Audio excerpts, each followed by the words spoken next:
Hello everyone, and welcome to another ICTS virtual string seminar.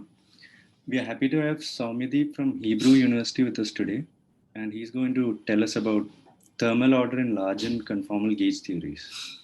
Okay, over to you, Soumyadeep. Yeah, thanks. Thanks for inviting me to give this talk. So this is a work that is being done in collaboration with Changha Choi, who is a graduate student at Stony Brook, and Eliezer Rabinovich, who is a professor at Hebrew University. Okay, so yeah, so my topic today would be the issue about spontaneous breaking of global symmetries at non-zero temperatures for conformal field theories. So such spontaneous breaking of global symmetries actually play a very important role in characterizing the different phases of physical systems. From the very early days after this phenomenon was discovered, spontaneous breaking of the phenomenon of spontaneous breaking, it was believed that this only happens at low temperatures. That is, if you increase the temperature of the system sufficiently, all symmetries that are broken are eventually restored. And this was based on experience with many physical systems. Like, for instance, in case of magnets, you see demagnetization above the Curie temperature, which means that the rotational symmetry is restored. Similarly, in case of the melting of solids, you have the underlying dynamics can have a translational and rotational symmetry, but when it's in a solid state, this is spontaneously broken as you have a lattice structure, and eventually, as you heat up the system, eventually it melts, it turns into a liquid, and these symmetries are restored. And there are many other examples where this happens. In fact, there's no counter example that we have where this doesn't happen. But this raises the question whether this behavior is universal. And that is, whether all physical systems should behave in this way, that if there is a spontaneous symmetry breaking at some temperature, at some low temperature, the symmetry should be eventually restored when you go to sufficiently high temperatures. The universality of symmetry restoration was actually challenged by Weinberg in a seminal paper in 1974, where he considered an ON cross ON symmetric vector model. So we had vector fields which transform, bosonic fields which transformed in the fundamental representations of ON, bifundamental representations of ON cross ON. And what he showed was that in certain parameter regimes, by the way, these were 3+1 dimensional models. So in these models, he showed that in certain parameter regimes, one of the ON groups remains broken up to very high temperatures.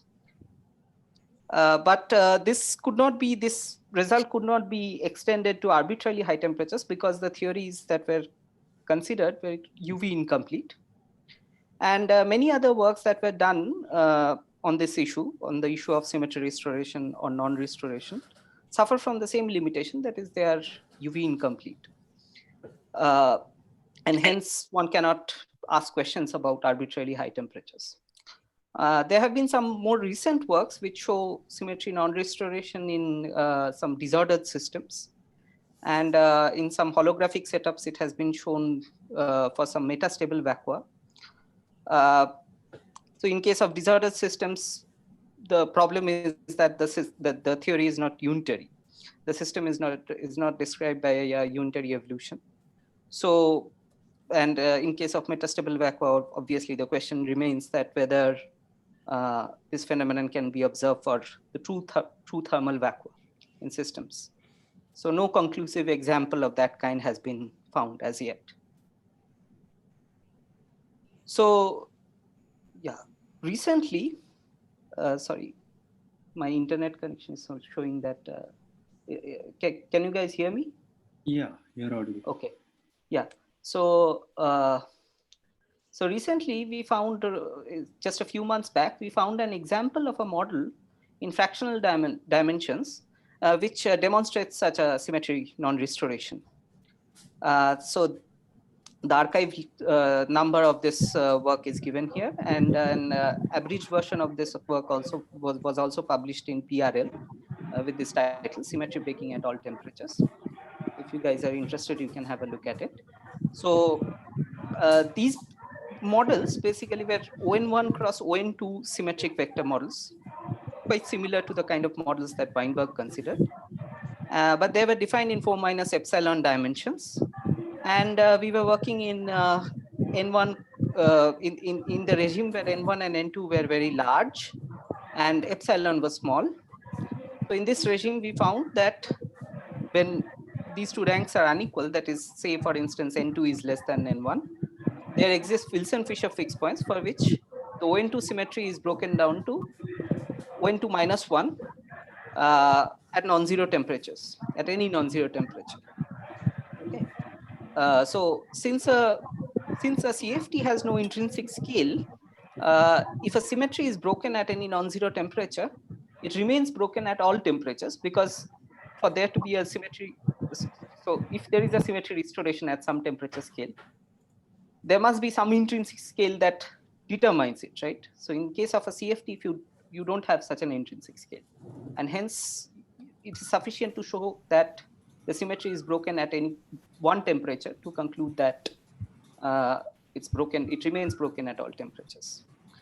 But there were potential issues with the unitarity of such a Wilson-Fisher fixed point in fractional dimensions, which were discussed in this paper by Richkov, Andres, and Haugerwurst in 2015. Basically, they found that in such Wilson-Fisher fixed points, there are operators with complex scaling dimensions, so which means a violation of unitarity. So that analysis has not been extended to the kind of models that we studied, but similar issues may arise here as well. Okay, so in this talk, I will present examples of theories in 3+1 dimensions, some non-supersymmetric large N gauge theories in 3+ dimensions, which demonstrate such a symmetry non-restoration at the end tending to infinity limit. So I will look at the fixed points, the perturbative fixed points, the Bang-Zaks, which were studied by Bang-Zaks for more familiar QCDs. So I'll study such kind of perturbative fixed points in these theories.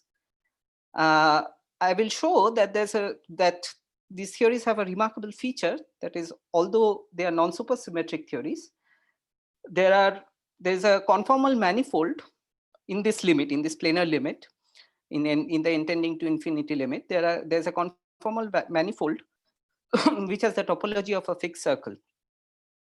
And in certain parameter regimes, I'll show that in certain parameter regimes, a subset of points on this fixed circle demonstrate spontaneous breaking of a global symmetry at non-zero temperatures.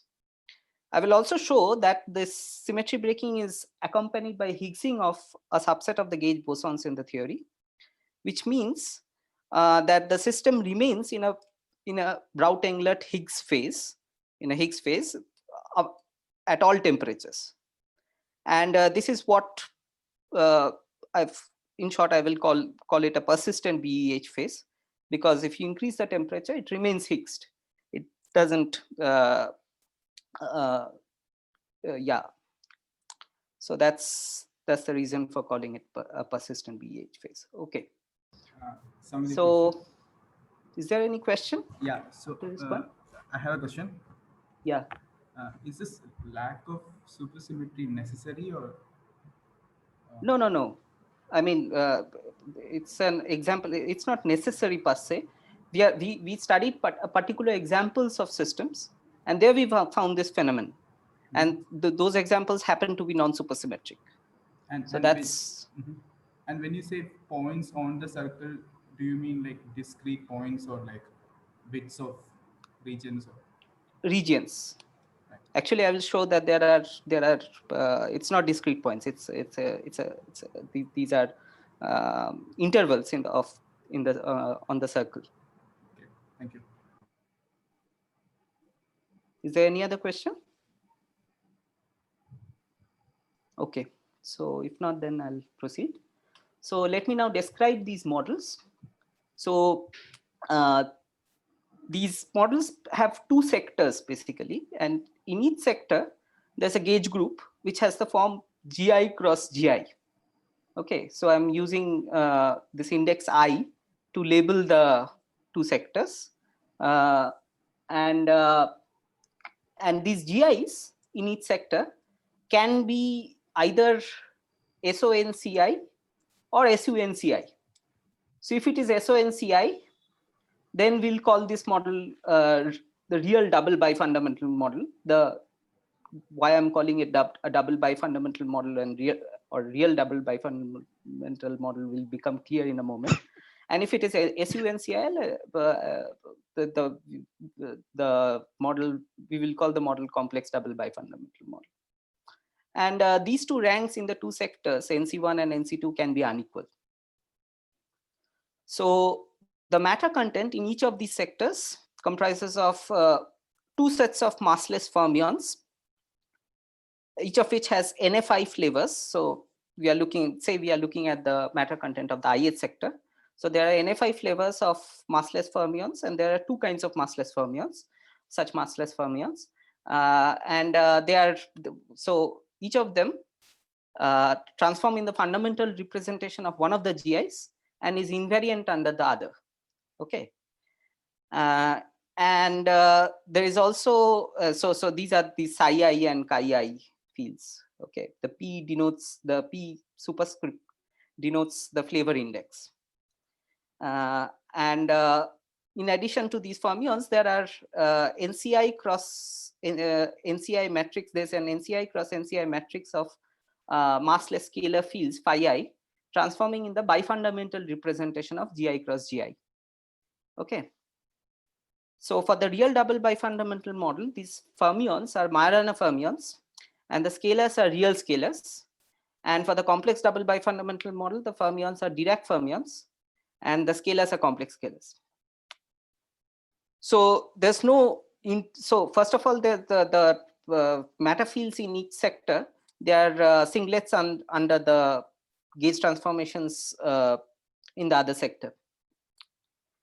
So okay, so the scalar fields, there's no interaction in the Lagrangian which couples the scalar to the fermion directly. So that is, there's no Yukawa kind of coupling. So there's only some couplings between the scalar fields. Okay, and these scalar fields interact with each other via both single trace and double trace quartic interactions. And there's, apart from interactions within each sector, there is also a double trace quartic interaction which couples the scalar fields in the two distinct sectors. Okay, so here is a schematic diagram of the field content in the model. So you can see the red blobs. The red blobs indicate that there are NFI flavors of fermions, and they transform in the fundamental representations of the two NCIs. And the scalar fields transform in the bifundamental representation that can be seen from this line that connects NC1, the two NCIs. And then there is an interaction between there are interactions within the scalar fields in each sector, which are not shown here, but this dashed line indicates that these two sectors are connected by a coupling. Okay, which we denote zeta. It will become clear in a moment what zeta is. Okay, so yeah, so to tame the UV divergences in this model, we work in a particular regularization. Sorry, Soumyadeep, a question. Yeah. So are all these gauge theories that you will consider asymptotically free? Let's say consider, Yeah. It depends on what are the values of NFI and NCI. Yes, right. but would you be considering, only those number of flavors? I'll be considering actually fixed points. So yeah, So the theories that I'm considering are conformal. Yeah. Okay. But yeah, I'll come back to this issue probably at the end. Okay. Yeah. Okay. So to tame the UV divergences, we work with dimensional regularization and the minimal subtraction scheme. And in this scheme, the renormalized Lagrangian has this form. So this alpha and I, so I denotes as before the two sectors, and alpha are basically stand for the two GIs. Okay, the two GIs in each sector. To demarcate these two, I've introduced this index alpha. And apart from the usual terms, which involve these covariant derivatives and field strength, the field strengths of the gauge fields, the interactions are in this are these quantities in the last two lines, which are so you can see that this hi tilde, they are the coefficients of the single trace couplings between the scalar fields in each sector, and then there is a double trace coupling fi tilde, which couples the scalar fields in individual sectors, and then there is a zeta tilde coupling which couples the scalar fields in the two different sectors. So fi tilde and zeta tilde are double trace interactions, and hi tilde are the hi tilde and the gauge coupling, actually they are the single trace interactions. Okay. So okay. So and the gauge fields, the field strengths fi alpha are correspond to the gauge field vi alpha. Yeah, and we take the gauge couplings corresponding to the two GIs in each sector to be the same, and denoted by GI, small GI. Okay. Right. So we will be working in the planar limit, and what we mean by the planar limit is that this ranks NC1 and NC2 are taken to infinity, while the ratios NFI and NCI are kept fixed at values XFI, and the ratio between the two ranks NC2 and NC1 is kept fixed at R. Okay. So to search for non-trivial perturbative fixed points, we will see that we'll have to take XFI close to 21/4, in fact slightly below 21/4. That I'll explain in a moment. That follows from the structure of the beta functions for the gauge couplings, but I'll come to that in a moment. And in this in this limit, we'll take the couplings to scale as shown here. Okay, so where this lambda I, hi, fi, and zeta are the two couplings corresponding to the couplings that were introduced in the previous slide, corresponding to these couplings. Okay. So the global symmetries that we'll be interested in these models are for the real double bifundamental model. These are two Z2 symmetries, one for each sector. And the symmetry is basically, you have these matrices, right? This phi, the phi is a matrix. Similarly, the gauge fields are also matrices. And you can consider the size to be the size and chi's to be also matrices, right? And the idea is that you transform, you just flip the sign of one of the rows in these matrices, phi, vi1, and psi I. So one can show that this Lagrangian remains invariant under this kind of a transformation. So you are flipping the sign of one of the rows in these matrices. You can consider psi I to be also a matrix with NCI flavors and NFI with NCI rows and NFI columns. And then you basically flip the sign in one of the rows. Okay. And the different the flipping of different rows are related to each other by the global part of these gauge symmetries in the individual sectors. So we need not consider them as distinct transformations because they are related by these gauge transformations. So considering only one such flip, choosing any row, choosing two different rows to flip the signs are related by gauge symmetries. So one can just consider this as a single Z2 symmetry, single Z2 global symmetry.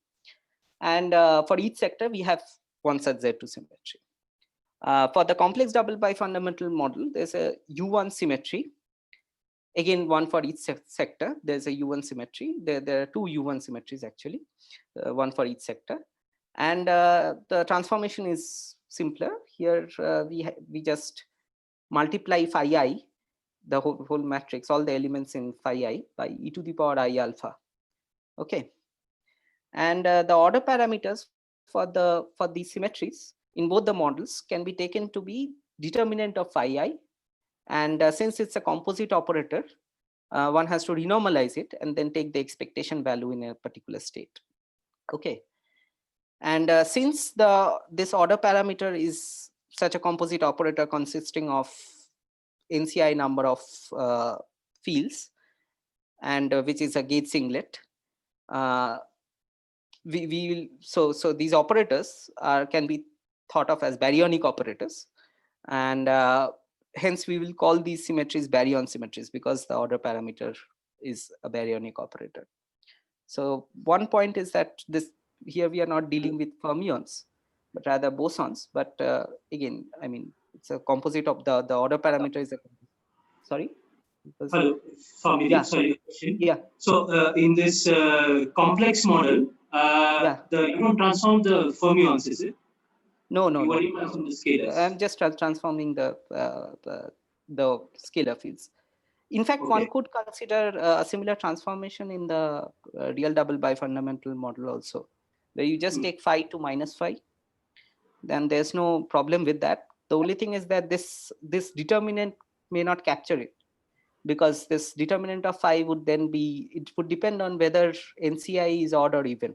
If NCI is even, then this determinant won't capture it, won't capture this transformation. So that's why we chose to work with this particular symmetry, where we just flip the sign of one of the rows rather than take the minus of phi. So can you just tell me more about why flipping one of these rows is so this is not a symmetry which commutes with the gauge symmetry of the theory, right? Let's say in the real doublet model. I'm sorry, commutes with the gauge symmetry? No, it obviously doesn't. So I'm treating, so as I said, different flipping of the different rows are related by gauge transformations, right? So if you do a gauge transformation, you can flip a different row by doing a different gauge transformation. Yeah, but if the symmetry doesn't really, I mean, usually we expect the global symmetries to commute with the gauge symmetry, right? Yeah, for instance, you can see that this order parameter, you have this gauge invariant order parameter, right? Okay. And that order parameter will become minus of itself, right? Under this transformation. So you do have a gauge invariant measure for this symmetry. But I'm just for the symmetry breaking. Whether the symmetry transformation operator can it be defined in a gauge invariant way? I mean, does this exist as an operator in the does it exist as a physical operator in the Hilbert space of states which are gauge invariant? I don't think that this transformation itself is gauge invariant. That's not true. The point is that, but there is a gauge invariant quantity that you can construct, which captures this transformation. So this determinant of phi that I'm talking about, this is a gauge invariant quantity, right? And it captures this transformation. Yeah, I understand that it transforms under this transformation. I'm just wondering whether whether there's a maybe so it is a physical operator, right? Maybe let me rephrase the question. Is there a gauge invariant way of presenting the symmetry? Some way of presenting this which is manifest? Yeah, I have to think about it. I don't have an answer just now. Okay. Whether one can just talk of this transformation, one can probably define some equivalence class, which, I mean, basically this would transform this would basically split the all. So one can define an equivalence class for each of these for the fields which are related by gauge symmetry, right? So probably something like that. But yeah, I have to think about it. Whether one can phrase this as in some gauge invariant way. That's your query, right? Yeah, for example, like this seems to kind of flip the gauge field. Like one global symmetry which usually flips the gauge field, puts a minus sign, is like charge conjugation or something, right? Like if you have a charge conjugation, let's say QED, that will flip A mu to minus A mu. Yeah, And for so other one things, can probably But formulate so it in some such language. yeah, But so the but fact that this is a physical symmetry which is not confounded by all these gauge transformations or so on, can be seen from this order parameter. That's my argument. Yeah, but what I'm not happy about is that it doesn't tell you how it transforms on all the operators, all the gauge invariant operators. Whether it probably does, but okay. Okay. But but I was just wondering whether there's an obvious way of saying it, because the way you presented it, it's not obvious that this is a global. This is indeed physical transformation. That is. Yeah. Okay, so I'll think more about it, but I don't have a gauge invariant transformation and gauge invariant way of saying this right now. Talking about this transformation right now. Okay. So So to determine whether these baryon symmetries are broken or not, we need to look at the thermal expectation values of the scalar fields. And these thermal expectation values are related to the order parameter that I just mentioned by these kind of a relation where you have the expectation value of this renormalized operator, which is equal to the classical value for this plus some quantum corrections. And since we will be working in the weak coupling regime, these quantum corrections would be suppressed by higher powers of the 't Hooft couplings. So when the expectation value of phi I is non-zero, I'll show that when the expectation value of phi I is non-zero, it can be brought to a diagonal form with non-zero entries by gauge transformations. And hence the determinant of phi I, the expectation value of phi I would be non-zero, which in turn would mean that the order parameter, the corresponding order parameter is non-zero. And that would indicate that the baryon symmetry in the ith sector is spontaneously broken. Okay. So to determine whether phi I is not equal to 0, the expectation value of phi I is not equal to 0, one can consider the thermal effective potential of the scalar fields. So this is obtained by integrating out all the other fields in the model, okay, in a particular state. So in a particular thermal state.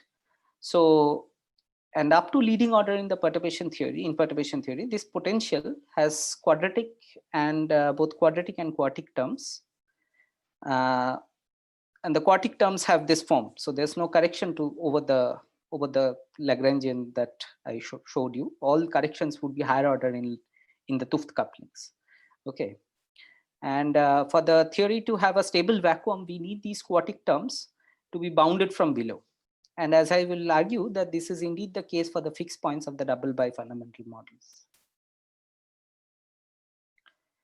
And the quadratic terms take this form, where initially we didn't have this quadratic term. We considered massless fermions and bosons, but integrating out the other fields would contribute to mass for the phi I fields,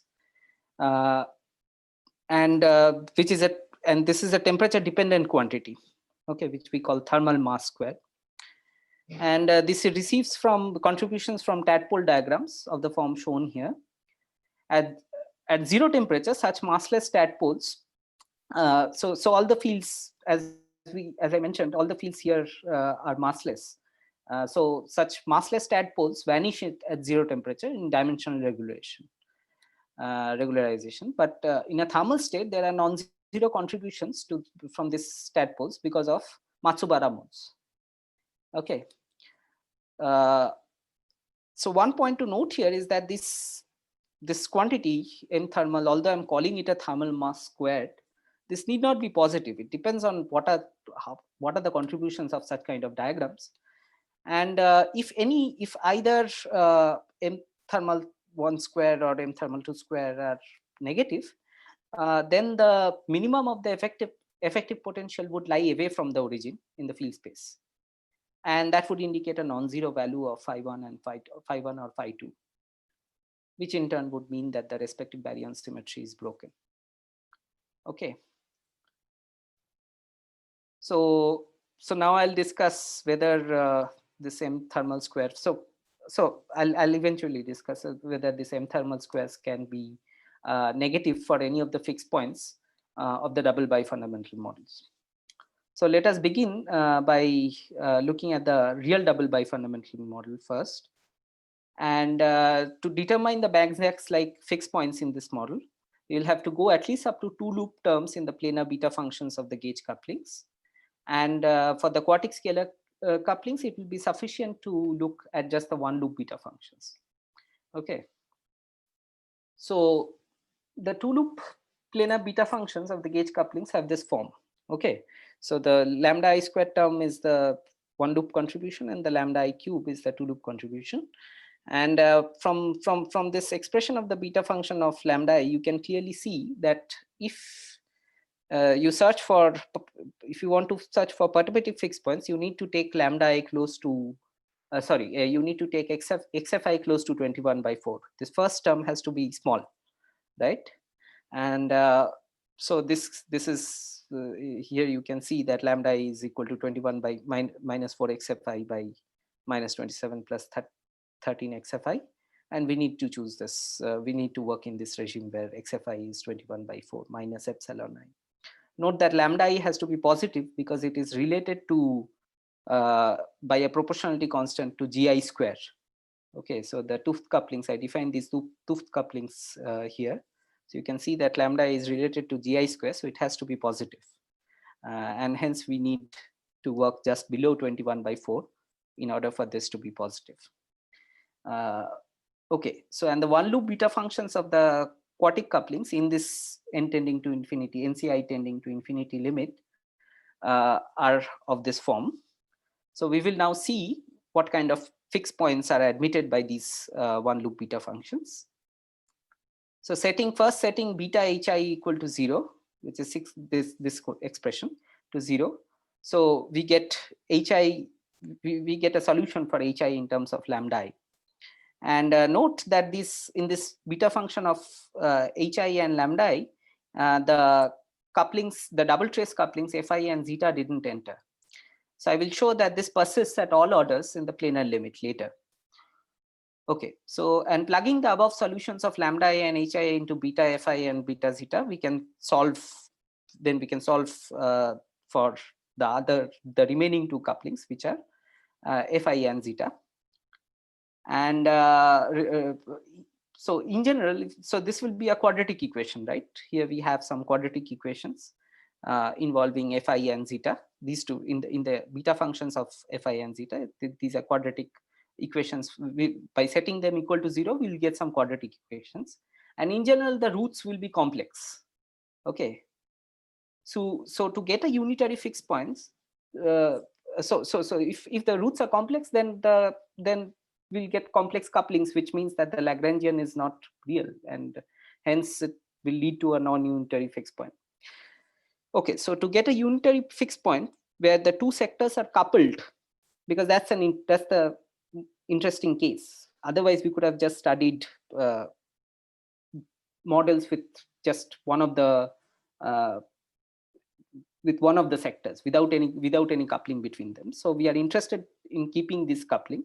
So to get unitary fixed points where the 2 sectors are coupled, it can be shown that we need lambda 1 equal to lambda 2 equal to lambda, and h1 equal to so h1 equal to h2 equal to h, which is equal to 3 minus square root. So for both the values of h1 and h2, we need to choose the solution, which is 3 minus square root of 6 minus by 16 lambda I, and these lambda i's are the same in the for the 2 sectors. So note that the setting lambda 1 equal to lambda 2 requires xf1 and xf2 to be equal as well from these relations. that are given here. Okay. So if we tune xf1 and xf2 to be equal, then we can hope to find such kind of unitary fixed points where zeta is not equal to 0. And when these conditions are satisfied, it is convenient to go. So we are still left with f1, f2, and zeta, these three couplings, and we can trade f1 and f2 for these linear combinations fp and fm. It simplify the analysis to some extent. And in terms of these couplings, the beta functions take these forms. So note that since we are looking for fixed points where zeta is non-zero, the last two equations are degenerate, and they can be simultaneously satisfied. So the last two equations here, by equations I mean setting the beta functions equal to 0. So the last two equations can be simultaneously satisfied by setting this quantity 16fp plus 32h minus 6 lambda equal to 0. And by using the relations between h and lambda here, given here, you can find a solution for fp.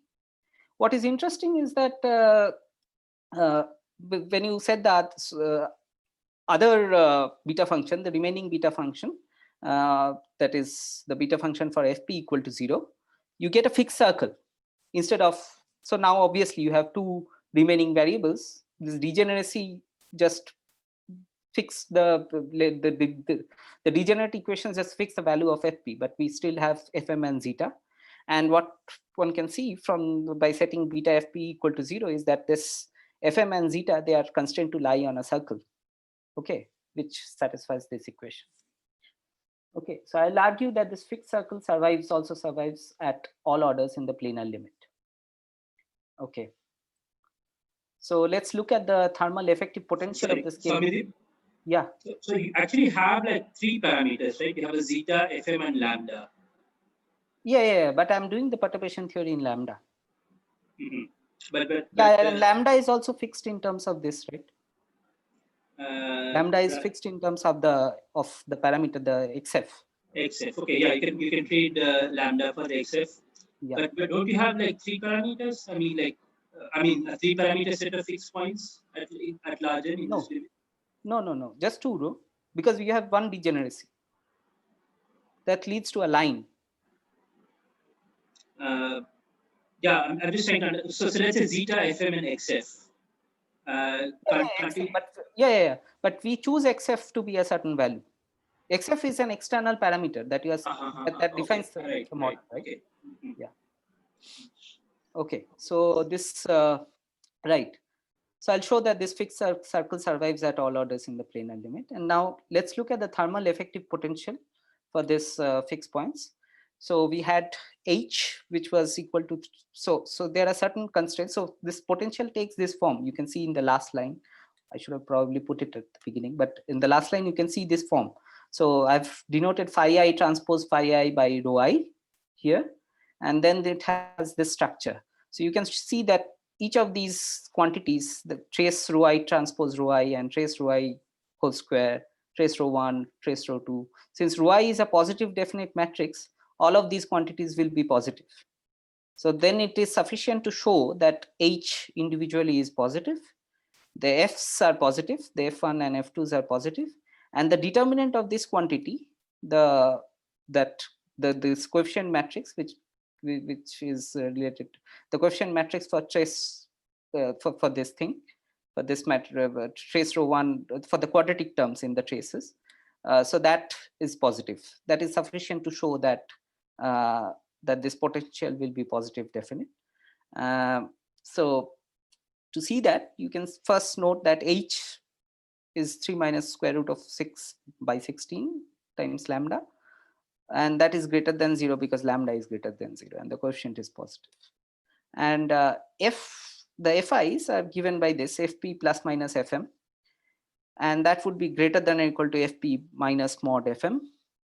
And this mod FM, this is constrained to be since FM and zeta lie on this circle, the value of mod FM is constrained to be smaller than this quantity, right? The square root of this quantity on the right hand side of this equation.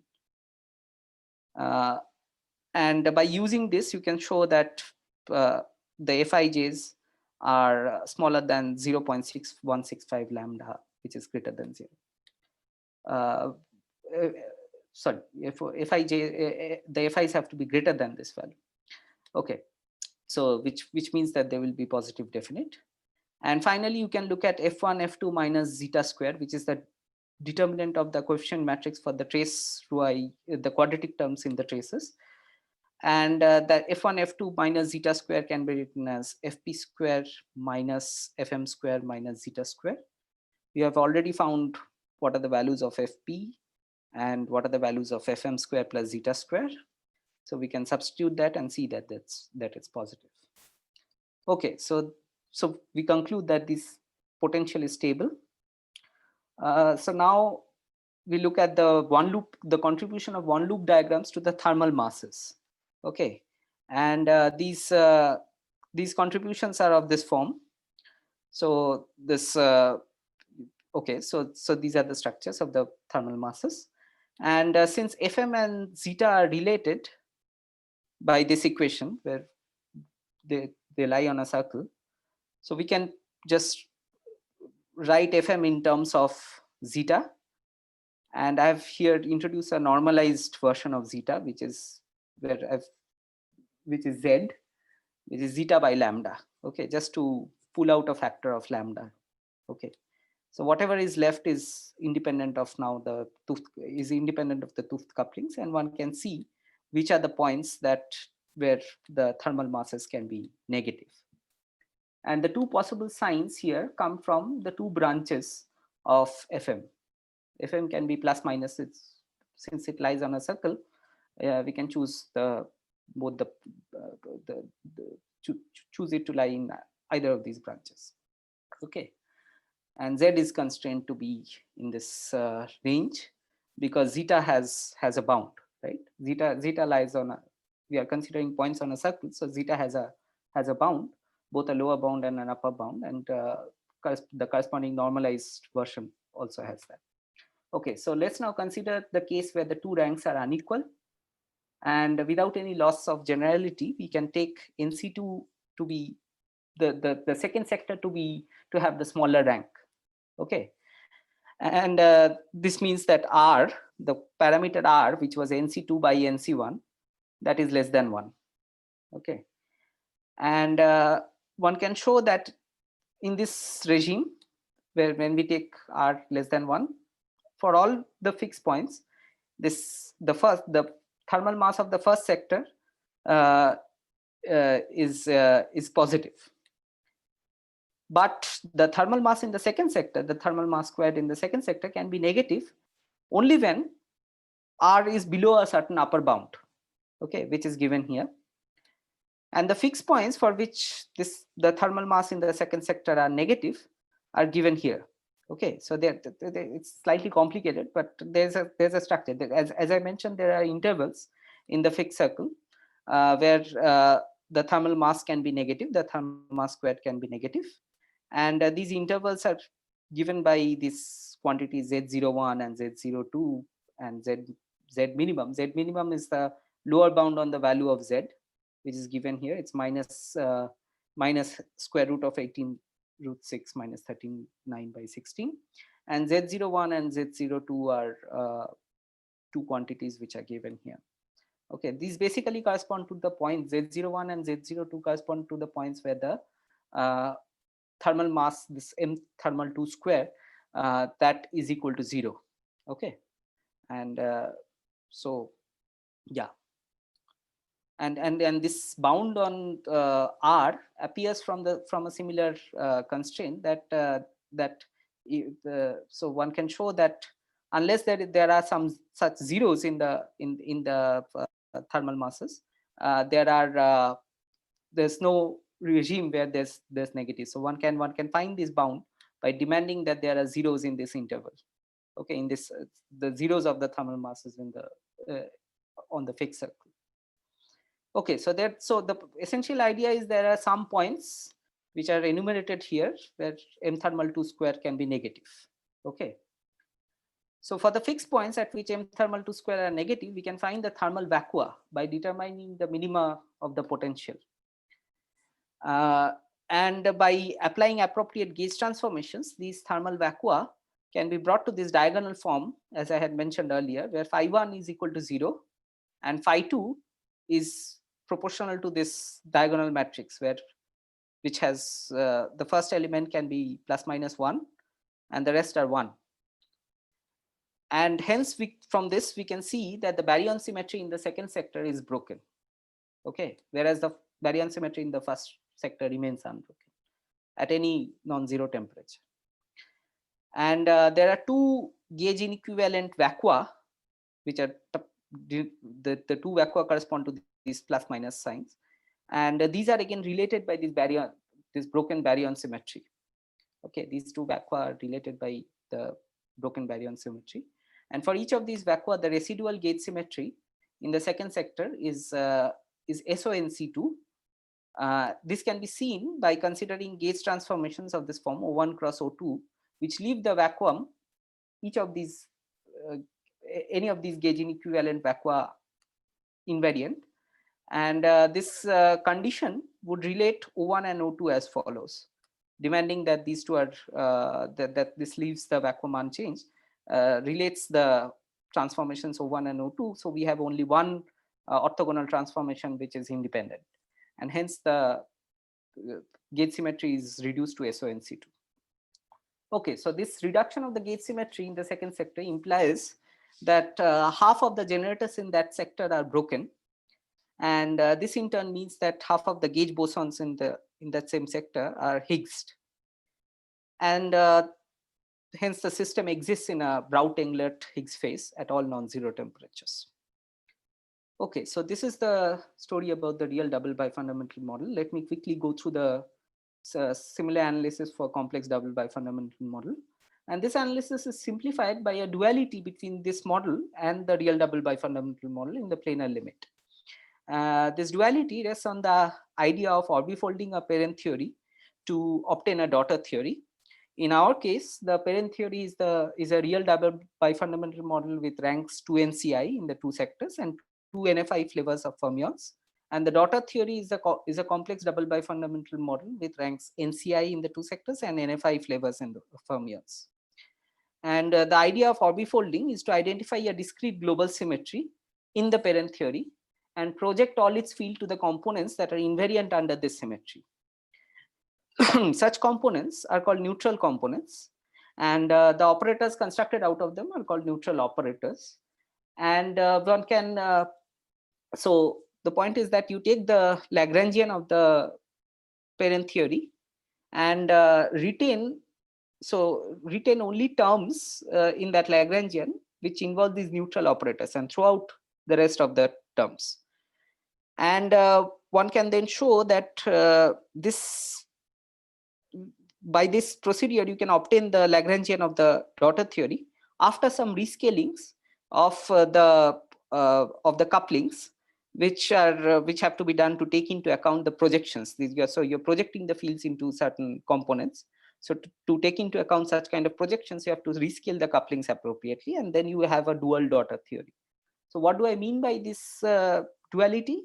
So the point is that the correlators of such neutral operators in the parent theory will be equal to the correlators of the corresponding operators in the daughter theory at the planar limit, okay, at the large n limit. And a necessary condition for this duality to hold is that the discrete global symmetry that we started with, so we were talking about operators that are invariant under certain discrete global symmetries, and this discrete global symmetry must not be spontaneously broken in the state where the correlators are computed. Okay, this discrete global symmetry in the parent theory must not be broken. And in our case, in the real double bifundamental model, this discrete global symmetry is a Z2 transformation, which is of this form, where each of the fields so the fields in each sector transform in this way. In both the sectors, you have to transform the fields in this way, where Ji is a matrix of this form. Okay. And once you do that, you can show eventually that after going through some steps, which I'm not showing here, you can show that this gives you a complex double bifundamental model whose couplings are related to those of the parent real double bifundamental model in this way. Okay, so the superscripts here basically are there to distinguish the two models. R stands for the real double bifundamental model, and C stands for the complex double bifundamental model. And this leads to a so this duality means that many of the results that I discussed earlier for the real double bifundamental model can be extended directly to the complex double bifundamental model as well. So for instance, the fixed circle that I mentioned is also there in the complex double bifundamental model, and the thermal vacua, and for all the fixed points, the stability of the potential is also guaranteed, and one can show that the thermal vacua that I mentioned earlier, they preserve the discrete symmetry. That is, if you act these thermal vacua by this symmetry transformation here, well, you can show that it remains unchanged up to a gauge transformation. So by a gauge transformation, you can bring it back to this form. Okay, right. So so this means that the thermal correlators of the neutral operators in the real double bifundamental model are the same as the corresponding correlators in the dual complex double bifundamental model at the planar limit. And this ensures that the thermal masses for the corresponding fixed points are the same in the two theories, because these thermal masses are basically related to the kind of diagrams that you can draw, and these diagrams, the contribution of planar diagrams are equal. Okay, right.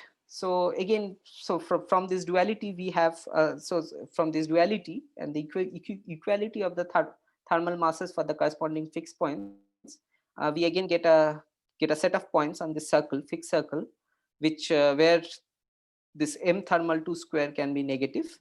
So here we are again working with r less than 1, that is NC2 is that is the second sector has the smaller rank, and these factors of 4 that come here compared to the previous case are because of this duality, because of the duality that we have between lambda IC and lambda IR and zeta C and zeta R. Okay, they are related in a certain way, and that translates to these kind of additional factors of 4 here. Okay, so again for these fixed points where the thermal mass in the second sector is negative, the thermal vacua can be brought to this diagonal form, where the diagonal entries are e to the power I alpha, and alpha is lies in this domain between 0 and 2 pi. And as we can see, the baryon symmetry in the second sector is again broken. But now we have a 1-parameter family of gauge inequivalent vacua that are related by the broken baryon symmetry. And for each of these vacua, the residual gauge symmetry, the previous analysis actually goes through here. So the gauge symmetry gets reduced to SUNCC2, and the vacuum sorry, yeah. Sorry, I have a question. Yeah. So is there an intuitive way to see why is it that the smaller rank sector which is broken? Yeah, I don't have a good answer to that, but this is something that we have been observing repeatedly actually. So in the previous, so I discussed this last work that we did with 3 more authors, Zohar, Noam Khai, and Misha Smolkin, which dealt with this Wilson-Fisher fixed points for ON1 cross ON2 symmetric models. And there also we found that the smaller rank, actually the symmetry that is broken corresponds to the group with the smaller rank. And I don't have a good answer to why that is the case in all these models. But this is something that we have been observing repeatedly, at least for these two, these class of models that we have studied. Okay. Okay. Yeah, can I go on? Yeah, thanks. Also maybe like, so when you came up with this model you're talking about now, like Yeah. what is the kind of guiding principle which you tell you, okay, something like this is related to the first set of models you studied? So for instance, guiding. So first set of models, you mean Why the would previous you model expect that this we model to considered? work? Yeah. Okay. You want to know the history of how we came to this? We okay. came to these models actually quite independently, frankly. I mean, yeah, that it was, yeah. So these models did not, yeah. But one can find similarities. Like for instance, here also we have quartic interactions, which involve interactions between scalar fields. So the structures are quite similar, but at least for the interactions. But this is a much this has more structures because we have gauge symmetry. There are all these, and the scalars are bifundamental scalars. So it's more complicated. But yeah, but there are similarities as well. Okay. Thanks. Okay. So as I said, the story about the Hello? symmetry. Yeah. Sorry, Yeah. sorry. Can I Yeah. just ask a bunch of questions? So Yeah. just about this whole construction. So the quartic couplings don't run in the limit that you're considering. Is that or what? Yeah. And the gauge coupling as well. And the gauge coupling also doesn't. So somehow, you know, like And these are the only couplings that I have. I'm just wondering, you know, like so. But do you know? But have you looked at what happens if you take 1/n corrections to account? Like, does this theory have like a? So I'll come to. Yeah, I've looked at it. I'll say I'll come to it. And Okay. even apart from 1/n correction, we have to still consider higher order corrections, higher loop corrections in the planar limit, right? Yeah. Yes. That's okay. I'm coming to that first. And we don't have concrete results in the 1/n corrections. We don't have conclusive results for 1/n corrections, but we have done some computations. Yes, I'll come to that at the end. Okay. Yeah, I can wait. Just one question: whether you know, like, does this do these couplings? Let's say the quartic coupling, does it actually have a Landau pole in this theory, or do you know? Sorry, what? Just if you do one loop analysis. Like does it kind of so the for example the QT coupling, yeah, if they do a one loop analysis, yeah, whether it will blow up at some energy scale, like what happens if QT coupling, gauge coupling. Yeah, I have to look at it. No, I don't have an answer right now. Okay. But yeah, but one can have a look at it. Yeah, I was mostly focusing on the fixed point, so I don't have an answer how it flows away from the fixed point. Okay. Okay. Yeah. So let me first now prove or give a sketch of the proof that this fixed circle actually survives at all orders in the planar limit, at all orders in the tooth couplings. This is actually a novel feature because to my knowledge, there's no example where this is shown for a non-supersymmetric theory in 3+1 dimensions. There are some examples in 3D in 2+1 dimensions where this kind of thing happens, but they are also not gauge theories. They are basically for instance, they're the kind of models that I was talking about, like ON1 cross ON2 or something like that.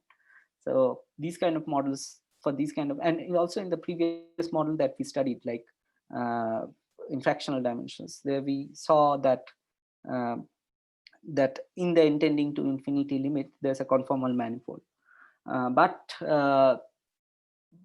in 4 dimensions, to my knowledge, this is the first example for a non-supersymmetric theory. Can I ask? I mean, let's say if you got a fixed point, you know, like at a perturbative regime, it's reasonable to assume that higher loops are not going to like destroy it, right? I mean, no, but that's for isolated fixed points, right? If you have an isolated fixed points, that's true. Isolated fixed point, that's true. Yes, yes. If you have a, It if you is have including a, all the circular fixed points. yeah.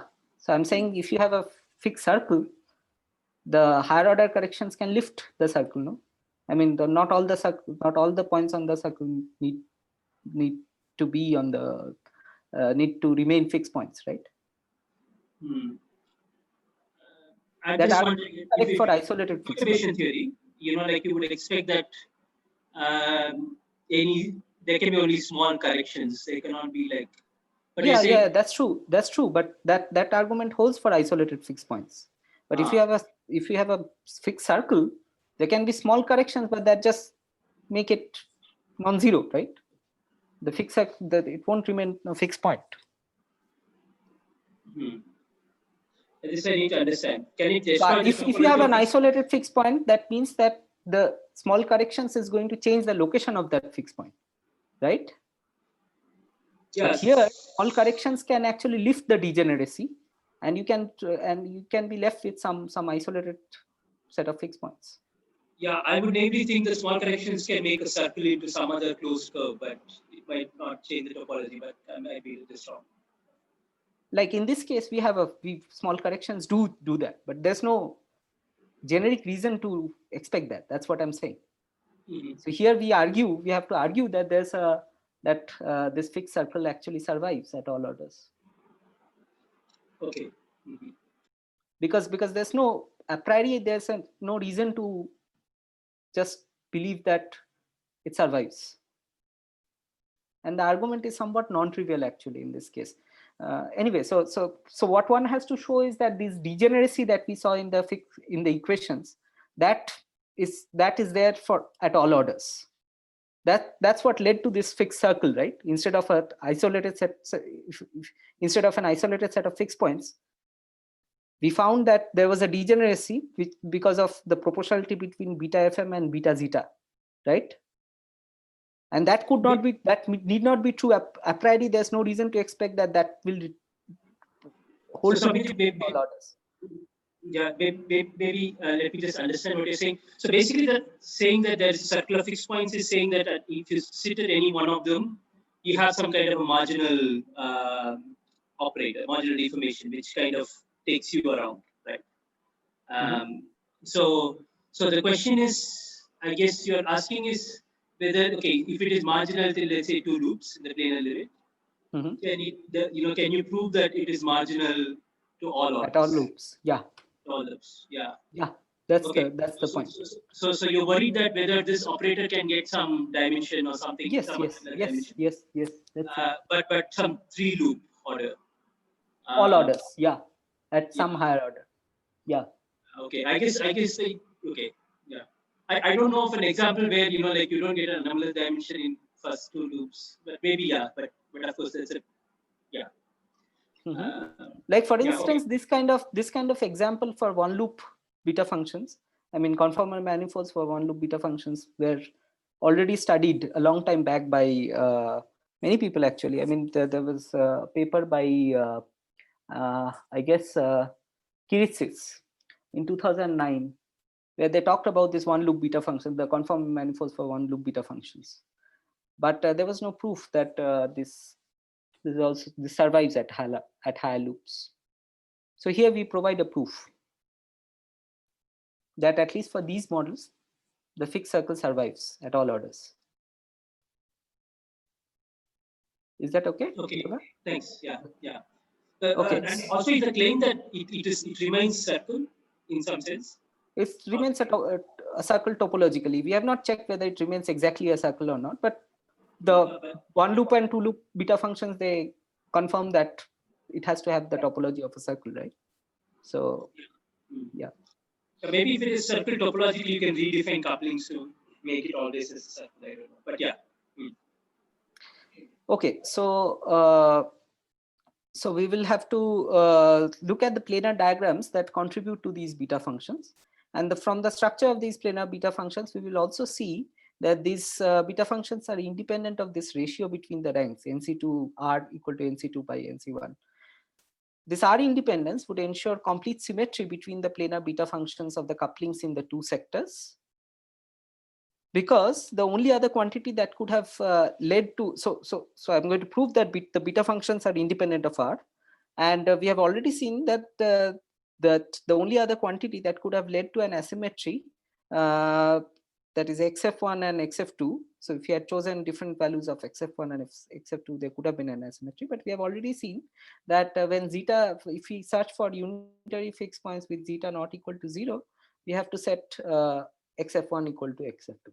Okay, so that asymmetry by hand we have removed. And then we are showing that the planar beta functions are independent of the only other quantity that could have led to an asymmetry, which is R.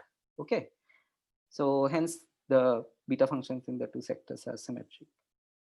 So okay, so what are the diagrams that contribute to the beta functions? So first of all, these beta functions can receive contributions from both wave function and vertex renormalizations. And we will consider each of these contributions. And first, let me remind you that there are two kinds of interactions: the single trace ones, which are given by this lambda I, and the couplings are given by lambda I and hi, and the double trace couplings, which are fi and zeta. Okay, and the double trace vertices have the following structure in Tufts double line notation, which is of this form. And one can show, based on this, one can show that in any planar connected diagram, such double trace vertices join otherwise disconnected diagrams. Okay, that's one can, I can give you an argument which is which would show that this is consistent. This is the only possibility that is consistent with that is compatible with a consistent Largent scaling. So for instance, if you just remove this double trace vertex from this diagram and join these legs, the legs with the identical colored indices, the number of color loops doesn't change in the diagrams, in the diagram, right? And but there is an n square enhancement of the diagram because you have removed one of the double trace vertices, and that would mean that so now the point is that this diagram cannot remain connected because both before removing the double trace vertex, if it was connected, then both before removing and removing the double trace vertex and after removing the double trace vertex, you have a connected diagram with the same set of external legs, but one is enhanced by a factor of n square compared to the other. So that is inconsistent with a consistent Largent scaling of such kind of planar connected diagrams, and hence there must be these diagrams, these double trace vertices in connected planar diagrams must be such that they connect otherwise disconnected subdiagrams. Okay, so from this fact one can show that the planar wave functions of the planar wave function renormalizations of the phi1 and phi2 fields and the vertex renormalization, planar vertex renormalizations of the single trace couplings lambda I and hi do not receive any contribution from the double trace vertices. Okay, the proof is slightly, well, it's simple, but I don't want to go into it right now. But this can be proved. Okay, and when you combine these two facts, the wave function the independence of wave function renormalizations and the vertex renormalizations of the single trace couplings from the double trace vertices, so one can show that the planar beta functions of the single trace couplings do not depend on the double trace couplings. Okay, and since the two sectors are coupled only through the double trace coupling zeta, the planar beta functions of the single trace couplings in each sector do not depend on the couplings in the other sector, because such a dependence could have only been generated via this double trace coupling zeta. And I just argued that such a double trace coupling doesn't enter in the planar beta functions of the single trace couplings. So this in turn also ensures that the beta functions are of the single trace couplings are independent of this ratio R equal to NC2 by NC1. And they take a symmetric form for both the sectors, which is shown here. So the point is that they take a symmetric, so this beta lambda function is the same for the two sectors. Okay, so that shows that the single trace couplings in the two sectors have the same form. The beta functions of these couplings have the same form in the two sectors. So when you said beta lambda I and beta hi equal to 0, you get a discrete set of solutions. And as we have seen from our one loop analysis, only one loop and two loop analysis, only one of these solutions corresponds to a unitary fixed point. So we found that this was lambda equal to something and h equal to something proportional to lambda. Those values may change under higher loop corrections. Those particular values may change, but you can still get a symmetric solution, okay, where lambda 1 equal to lambda 2 equal to lambda, and h1 equal to h2 equal to h. And that can be seen from the symmetric forms of these beta functions. If you set them equal to 0, you can obviously get these kind of solutions where lambda 1 and lambda 2 are equal and h1 and h2 are equal. And from now on, I'll restrict my attention to the subspace where lambda I and hi take these values. Okay. Okay, so now let's look at the wave function renormalizations of phi1 and phi2. And these receive contributions from these kind of diagrams where these blobs denote components. So the different colors stand for fields for the different components in the two sectors. The red color denotes components in the first sector, and the blue color denotes components in the second sector. Okay, and these blobs are comprise only of propagators and single trace vertices belonging to a particular sector. Okay, and since the single trace couplings in the two sectors are equal, so are the wave functions, because these blobs, they only depend on single trace coupling, on the single trace couplings, right? Because only the single trace vertices can enter in these, and therefore we have z phi1 equal to z phi2 equal to c WFN. I denote it by CWFN, which depends only on the values of lambda and h that I mentioned in the slide. Okay, right. So we find that z phi1 and z phi2 are equal. Now the only thing that is left to study the beta functions of the double trace vertices are the corresponding vertex renormalizations. And from this property that I mentioned, that the double trace vertices connect otherwise disconnected diagrams, one can show that these diagrams that contribute to the vertex renormalizations of the double trace couplings have the structure of a linear chain, okay, which is shown here, where you have blobs comprising of propagators and single trace vertices, which are connected to each other via double trace couplings. If you have blobs with identical colors on two sides of the double trace vertex, it means that you have a vertex which is of the form Fi. Okay, and if you have two distinct colors on two sides of a double trace vertex, it means that you have the coupling zeta. Okay, and notice that there are two distinct kinds of blobs in these chains.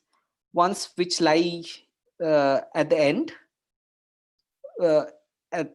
which are connected to the external legs, and others which lie in the middle. Okay, and we call them external and internal blobs. The external blobs scale as order 1 in the planar limit, and these internal blobs scale as order NCI square in the same limit. And let us denote the sum of all these diagrams in individual blobs. So all the connected planar diagrams that contribute to such kind of blobs by CIE and CII. Okay, of these individual external and internal blobs. And since the single trace couplings in the two sectors are identical, so these blobs comprise of just single trace couplings, single trace vertices. So since they are identical for the two sectors, the dependence of these quantities on the respective sector comes only from the overall scaling of these CIE and CII. So I already mentioned how they scale. So basically CIE is equal to CE, with the two CIEs are the same for the two sectors, and CII, this is equal to NCI square times CI, where CI is again a quantity that is independent of the sector. Okay, so now one just has to add the contributions of all such linear chains for a given set of external legs to compute the corresponding vertex renormalization, and this reduces to computing a geometric series. So we did that. We computed this geometric series for the 3 different double trace couplings, which are given here. Here alpha is a normalization associated with the double trace vertex with the double trace vertices, whose exact value is not important to us. So note that here we see that the vertex renormalizations are independent of the vertex renormalizations in the planar limit are independent of the parameter r. So we have already argued that they are independent, that the wave function renormalizations are independent of r. The vertex renormalizations for the double trace couplings are also independent of r. And these two taken together imply that the corresponding beta functions are also independent of r as well. Okay, so finally from these vertex renormalizations and wave function renormalizations, we get the form of the planar beta functions by using this formula. So we have to compute the residues of these renormalizations taken linear combinations of these renormalizations, and here and then act that residue by this operator, which is summation over a kappa a del del kappa a. So kappa a is a proxy for all the couplings in the model. The sum over this index a runs over these couplings, and the residues in these diagrams correspond to the poles at epsilon equal to 0. Okay, so we are working in dimensional regularization, the minimal subtraction scheme of dimensional regularization. So there we just subtract off of this the contribution of the residues. Sorry, the beta functions are given by just determined by the residues of these different renormalizations at the pole epsilon equal to 0.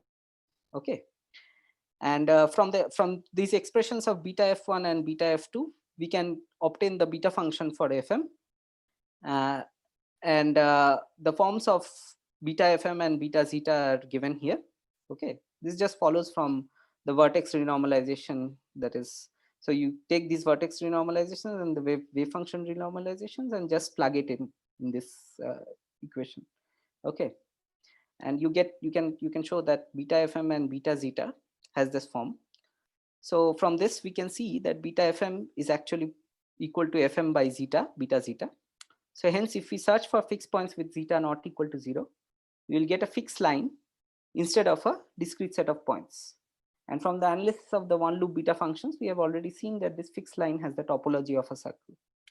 Thus, all the points where we saw that the presence of thermal order are genuine CFTs because they are fixed points in the intending to infinity limit, in the planar limit. Okay. So let me conclude. So this is one of the questions that Loga was asking. So how does the story change when we include finite n corrections? Well, we did some. We considered some. So we did a double expansion of the beta functions in 2 parameters, in 1 over n and lambda, and the lambda is the tooth couplings. Okay, and we looked up to some 2 loop terms. Okay, 2 loop and 1 over n squared terms, and we demanded that the beta functions, that each individual terms in this expansion vanishes. So we demanded this for the fixed point. We put a very stringent condition that each individual term in this double expansion should vanish. And this analysis led to the observation that, first of all, the degeneracy in the fixed points is lifted under such kind of finite n corrections.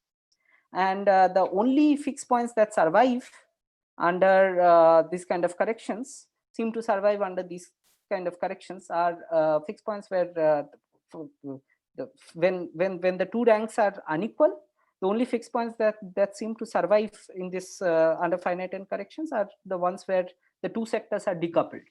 Okay, and the other case where that is when the 2 ranks are equal, the only fixed point there's, in addition to these fixed points where the 2 sectors are decoupled, there's another fixed point where the couplings in the 2 sectors are symmetric. That is, zeta is non-zero, But F1 is equal to F2, H1 is equal to H2, lambda 1 equal to lambda 2, and so on. Okay. But neither of these fixed points, that is the fixed points with where the two sectors are decoupled, and the fixed point where the two couplings are equal, the couplings are in the two sectors are symmetric, and the ranks are equal as well. These two cases do not lead to this behavior of thermal order that we found. But there's a catch. There's a catch. There's a limitation of this analysis. Hi, Loga, can you hear me by any chance? Here. Yeah, okay. So yeah, so there's a limitation of this analysis. That is, we put a very stringent condition on the fixed points. We demanded that each and every term in the double expansion of the beta functions vanishes. But actually, not all isolated fixed points need to satisfy this kind of a condition, because we could have so there could be isolated fixed points which survive after resumming the expansion in the 't Hooft couplings and then doing a systematic 1/n expansion. Instead of a double expansion in 1/n the 't Hooft couplings, you first sum over the 't Hooft couplings and then systematically take into account 1/n expansion, and at each order there could be an isolated fixed point. But that analysis is much harder to do, because you have to resum the expansion and then solve for find the solutions also for the beta for the roots of the beta functions, and that we haven't been able to do as yet. So one can so this is regarding the finite n. This is the story about the finite n corrections. So one can ask whether there are other finite n CFTs which demonstrate such kind of symmetry breaking at non-zero temperature. It would be interesting to find such kind of models.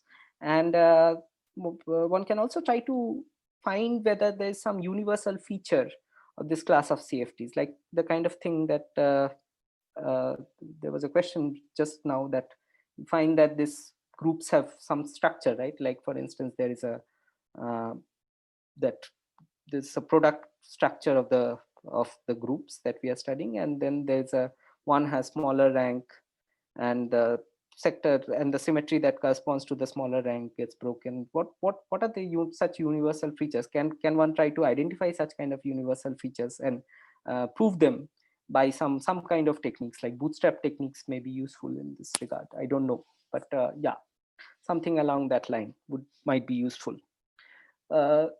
Okay, so it would also be interesting to generally understand which class of theories, apart from CFTs, can actually demonstrate symmetry non-restoration. That is, they have non-trivial RG flows, and at up to arbitrarily high temperatures, they remain the symmetry remains broken. And the point is that one has to consider UV complete theories. Otherwise, this question about arbitrarily high temperatures can't actually be addressed. But even in this context, the study of CFTs is important, because the theory would effectively be described by a CFT in this UV limit, right? For a UV complete theory, the CFT in the UV limit, the theory will be described by a CFT, and one actually has to study how whether that CFT, that UV CFT, actually allows for such kind of symmetry breaking or not at non-zero temperatures. So the kind of analysis that we do here actually can be useful to study this kind of question in general, for more general theories. Okay, so finally, it would also be interesting to find holographic CFTs which show such kind of thermal order. In such theories, the dual theory of gravity, this such kind of symmetry breaking at up to arbitrarily high temperatures would mean violation of the no-hair theorem for black holes. So there have been some studies which try to map these kind of things, like try to construct holographic CFTs which show this behavior. But as I mentioned earlier, that they study basically a metastable vacua instead of the true thermal vacua of these CFTs, corresponding to these CFTs. But as yet, there's no example for such a holographic CFT. Okay, so with that, I'll end my talk. Thank you. Okay, let's thank Soumyadeep for that great talk. Are there any questions? Yeah, if there are any questions, you can ask.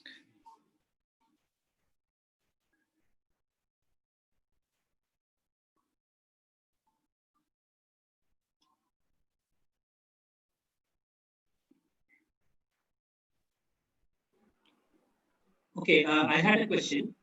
Yeah. Yeah. So in this kind of model, like, can you have something where one of the like pairs is actually just a U1 or something? Sorry, one of the pairs is just U1 theory. I mean, so you had like two sectors. Yeah, one of the sectors is U1, like Yeah. where you just like do you really believe that, for example, that this kind of phenomenon can occur in such theories? Like, can you have, like, for example, a superconductor which remains a superconductor at arbitrarily high temperatures? The a U1 superconductor. I mean, yeah, I don't know of an example. That's yeah, I don't know. I mean, like yeah, one can for instance ask whether one can take the limit that n tends to 1, but yeah, it's not clear how one should extend the analysis that we did, because we were taking both the n's to be infinity, right?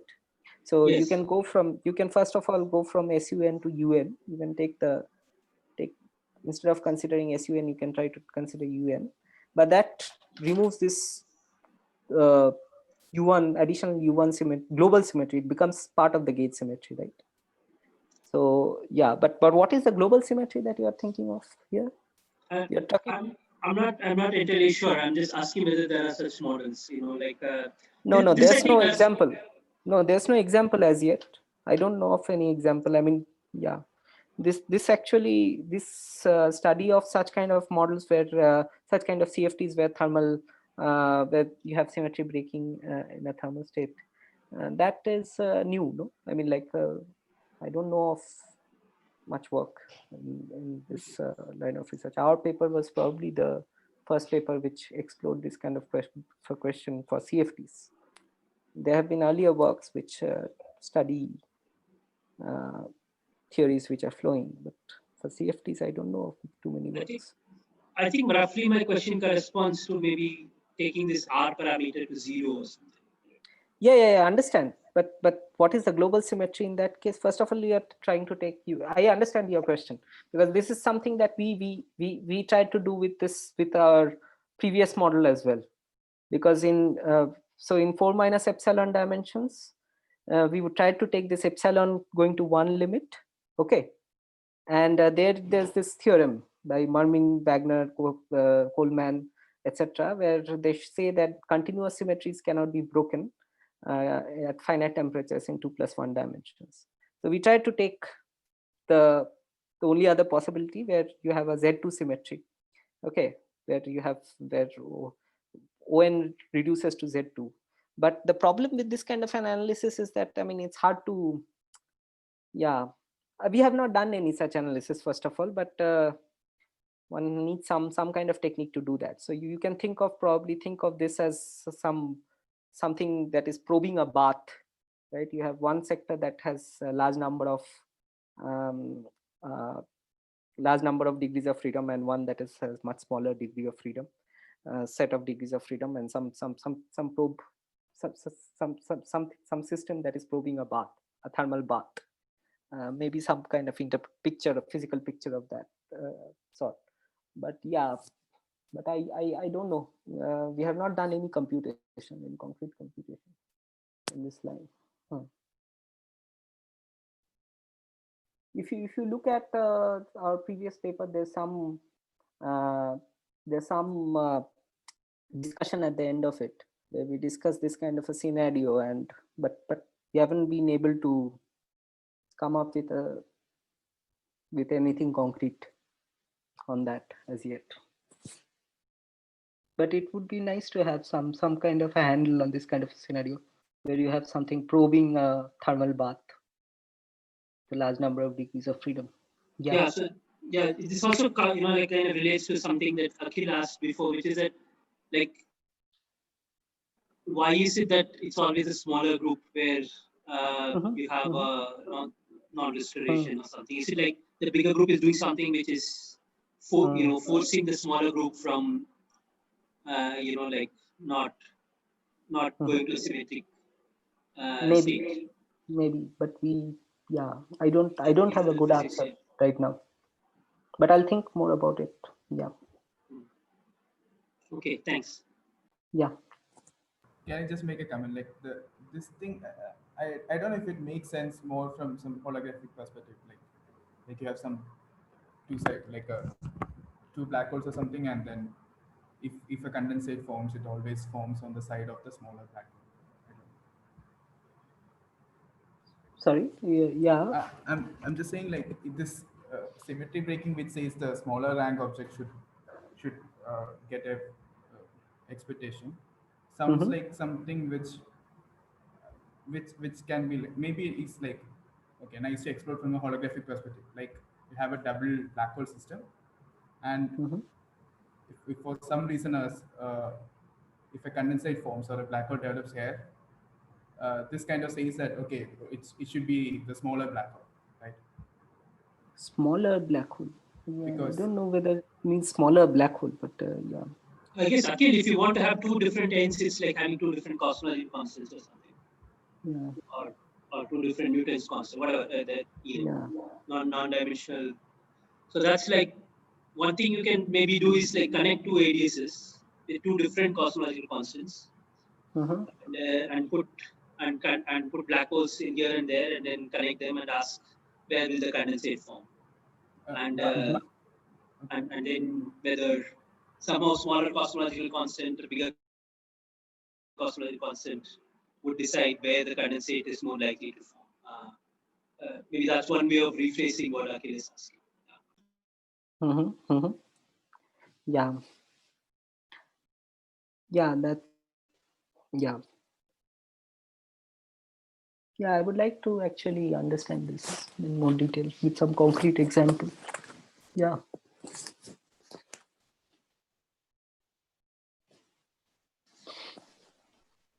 Okay. Okay, if there are no more questions, thanks Soumyadeep again. Yeah. Thanks. Yeah. See everyone next time. Yeah.